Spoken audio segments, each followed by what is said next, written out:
Today is Thursday, August the 18th, 2016. And by now, I know you've seen this video that I'm about to play for you over and over and over again on the internet, but I wanted to add my own little spin on it. I wanted to give my 2 cents on what's going on here. Now, if you have not seen the video by chance, CNN did a very big lie job here, a big wool over the eyes of the American people. What they did in the Milwaukee situation, they had a story they aired on CNN featuring Sylville Smith's sister. Now, Sylville Smith is the young man who was killed by the officer in Milwaukee after he pointed his loaded, stolen gun that had 23 rounds of ammunition, which is more ammunition than the police officer had in his gun, by the way. After he pointed that gun at the police officer, he was shot and killed when he refused to drop it. Now, of course, there was a big riot. The ghetto was torn down, etc. Oh, and by the way, the officer was actually black. He was around the same age as Sylville Smith, and they actually grew up together in the same neighborhood, went to high school together. They knew each other. So the whole thing about officers being in the community, being of the community, etc., I guess it didn't work too much here. If you got a criminal that's intent on doing criminal things, it doesn't matter where the officer comes from, what color they are, but I digress. CNN went to Milwaukee and did a story about the whole situation, and they kind of bookended it with a little bit of talk from Sylville Smith's sister. Now, the way they tried to do it in the original broadcast was to paint her as calling for peace. But what they did was they selectively edited it to show that she was calling for peace when in reality she was not. She was just saying, don't have violence here in the ghetto where we live, but take it over to the suburbs, tear it down over there. But the way they edited it made it seem like that's not what she was saying at all. It didn't show the full thing. Now, in a surprising turn of fate, they actually apologized for the whole situation. But before I get into the apology and all that kind of stuff, what I want to do right now is show you the video that was first aired, not the original video that was unedited, but the original video that was aired. So go ahead and roll it. At least one person was shot and rushed to the hospital. A police officer also hospitalized after a rock smashed the windshield of a squad car.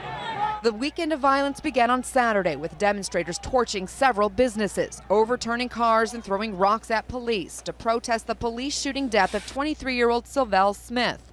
Smith was shot fleeing a traffic stop when police say he turned toward the officer with a gun in his hand. The officer's body camera capturing the deadly encounter. Milwaukee's mayor tried to address the festering anger about whether the shooting was justified. Without question, he had a gun in his hand. And I want our community to know that. Governor Scott Walker activating the National Guard to assist police and declaring a state of emergency. I said I was worried about whether or not things would escalate. Smith's family and friends holding a vigil marked by prayers. Thy kingdom come, thy will be done. With his sister calling for peace. Don't bring the violence here and the ignorance here. Milwaukee police say they made multiple arrests overnight. We're still waiting on those final numbers. It comes on top of the 17 arrests made Saturday night. Okay, so there you have it. You saw that. Now, you could pretty much see where they were headed. You could see how they ended the whole news broadcast with the young lady or woman, I'm not sure how old she is, talking. And they had like the little lower third talking about Sylville Smith's sister calls for peace. So you know that in that little story, they're trying to end it on a positive note, trying to show somebody from the ghetto, from the hood, and the victim's sister calling for peace, right? Now, of course, we know by now this is a lie, and there's been post after post after post, video after video after video showing how this whole thing was false, because this is 2016, of course, current year, and we have access to all kind of technology. We can find camera phone footage. We can find original footage that was taken there at the scene from CNN that they did not show in this clip. And we can tell you exactly what happened, and we can refute a false news story right away. Now, what I'm going to do right now is play the air quotes retraction that they put on their YouTube page. I'm not quite sure if they aired it on TV. I doubt it, but they put it on the YouTube page. I'm going to show you the entire clip. I'll just show you the relevant parts. I'll show you the beginning where they have a little bit of words about what happened, and then I'll show you the end. So go ahead and roll that.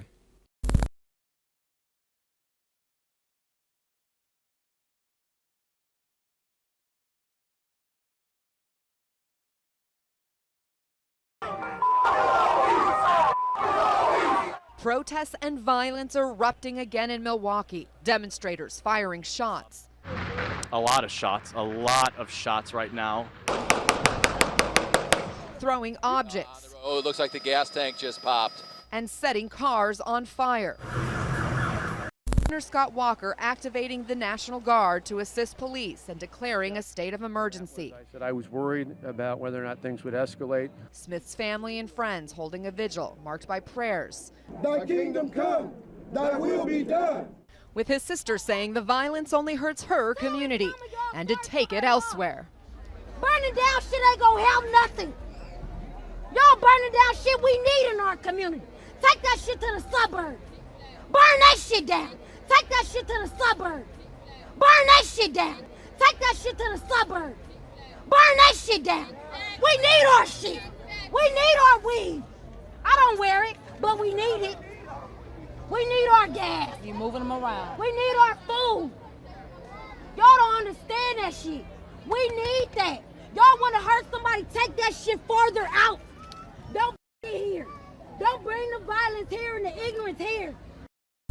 Okay, so you saw that part. Now, at the beginning, they have this text on the black background talking about, oh, an earlier version mischaracterized what she was trying to say. I mean, mischaracterized. What do you mean mischaracterized? I mean, it was an outright lie. And the reason why I know it's a lie is because you had the footage, right? You put the footage up on your YouTube page afterwards.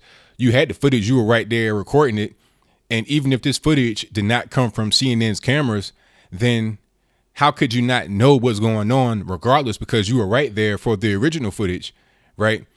And it's not like you just left after she said what you aired. You had all of the footage. You were right there and heard what she said, but yet you chose to air the false part. So not only this incident, but many other incidents in mainstream media in general, not just CNN really, but just mainstream media as a whole, has caused a lot of backlash from just the regular viewers out there in the world. And this caused Carol Costello to actually apologize. And before I get into her apology, I want to talk about her for a moment. I think Carol Costello as a person, aside from her statement about this false news story that they posted on their YouTube, Facebook, and also aired on live TV, beyond that is just her character in general. I think that she's oftentimes drunk. She shows up to set not really knowing what's going on, just kind of a big mess. And the reason why I say that about Carol Costello, the reason why I hate her personally, even though I don't know her personally, is because of an interview she did earlier this year, right around the debate time, I think, with Trump and Ted Cruz had a debate, and she brought Diamond and Silk on. Now, if you don't know who Diamond and Silk are, these are two black women that have been supporting Donald Trump all throughout his campaign. They have their own YouTube channel, which I'll link to in the box below, and they give, you know, real high energy commentary on politics, you know, two black women from their perspective. So what they do may be different than a lot of people because it's kind of an unorthodox style, but it gets straight to the point. It's no nonsense and it's high energy, and I love it. Now, people like Carol Costello, the way she was talking to Diamond and Silk was just really passive, dismissive, and really kind of disrespectful and condescending. So what I want to do right now is show you that video to give you a clear context of what I mean when I talk about Carol Costello from CNN. So go ahead and roll that. If you go vote, vote right, or you will get left. Vote for Donald J. Trump. Well, Rochelle, I do want to ask you about African American support for Donald Trump, because there doesn't appear to be much. And you know, in looking at the exit polls from Nevada, so few African Americans participated in the caucus. You know, there was really no data available. Well, see, that's the same thing you all said about the Hispanics. Mm-hmm. And look at what he did in Nevada. Duh. Black people, white people, but very few Hispanics also showed up to participate in the caucuses. And Donald Trump won with about maybe 100. Yeah, he got 150 people, 150 Hispanics in the whole state of Nevada.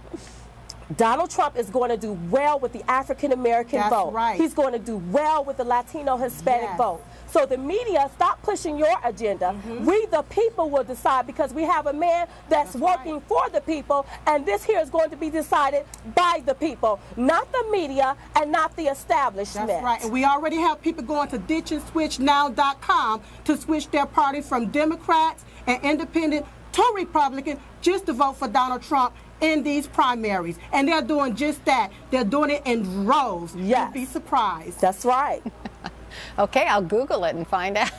Google it, baby. Google it. All right, thanks to both of you, Lynette Hardaway and Rochelle Richardson. So you see what I'm talking about, right? You see how she was kind of like laughing, just like a real condescending type of dismissive laugh. And that's retarded. It's like, okay, you got two adult women here. Let's talk like adults. And let's not be so condescending like what they say is nothing. I mean, are you racist? Is it because they're black and they have a Republican and or conservative mindset? That means that they just don't know what they're talking about. Is it because of their high energy? I mean, what is it? I mean, you can't just go doing that kind of thing and think people don't recognize it and they don't pick up on it. And the same thing can go for CNN as a whole organization.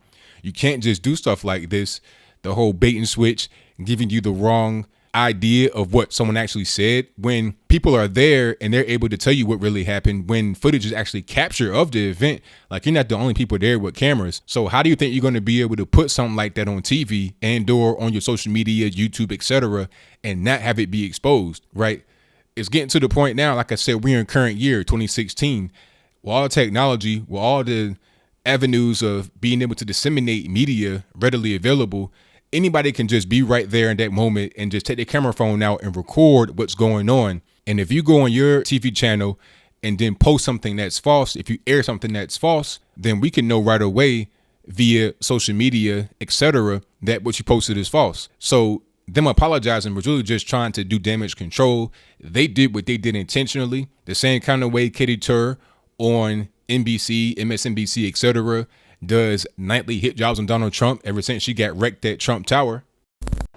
But if you listen to Hillary, she is so weak on immigration. We will have a crime wave like you've never seen before. Immigration is down. Why is this such a big topic for you right now? Well, immigration's a very big topic. Take a look at all the crime that's being committed.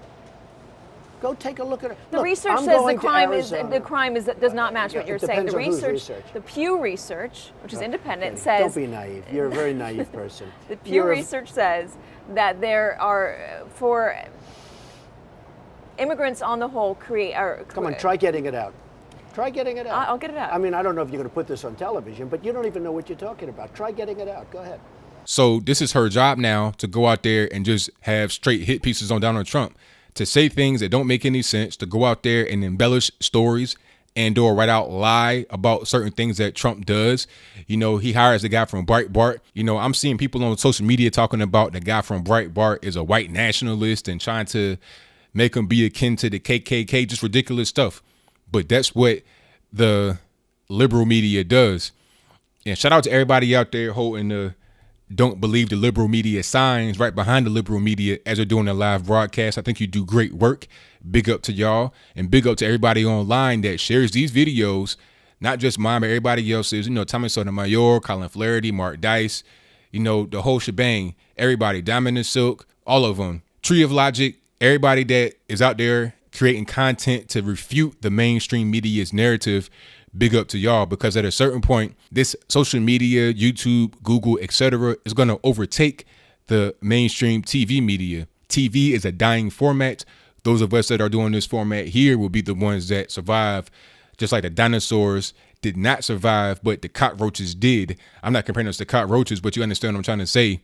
We're going to survive the evolution of technology, while these old dinosaurs, the TV, it ain't going to make it, right? And things like this, having to come out and apologize based on what social media did, because if it was not for social media, that story just would have gone on and been a regular story.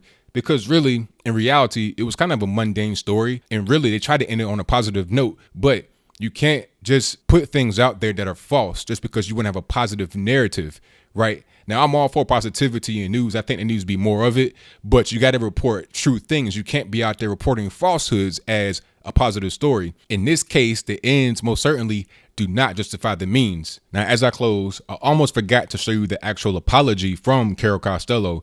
Now, this is during a live broadcast on CNN. It was kind of a strange apology because what they were talking about on this panel or whatever it was not really related to the topic at hand. But it was probably one of those things where she just got told, okay, we have a few seconds here. Do the apology right now. Let's get it out the way. So I'm going to go ahead and show you that clip, and then I'll come back and conclude the video. And I want to take a moment to clarify something from Monday. We had a report that inadvertently and wrongly characterized the plea from a Milwaukee woman whose brother was killed by police. As our viewers saw, she demanded that the violence stop in her community.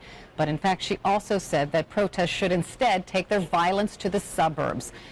I regret that second part of her statement was not included. I'll be right back.